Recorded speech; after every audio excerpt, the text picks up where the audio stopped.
Welcome to Pindar Poetry. We hope you learned something new.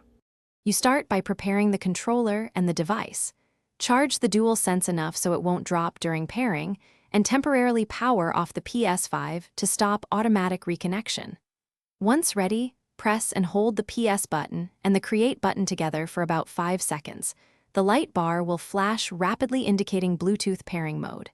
Now switch to your phone, PC, or tablet and make sure Bluetooth is enabled and in discovery mode so the next step, selecting the controller, can proceed smoothly. On the target device, open the Bluetooth pairing screen and start scanning. Look for the entry labeled Wireless Controller and tap or click to connect. Most platforms won't require a PIN, so pairing completes automatically. Once connected, the controller's light should steady or change color. This means the host accepted it. Make sure the OS/game recognizes the input by testing a few buttons.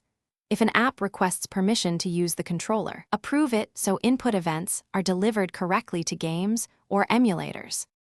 Finish by testing the controller in a game menu or calibration utility and adjust button mappings when required, because platforms handle input differently.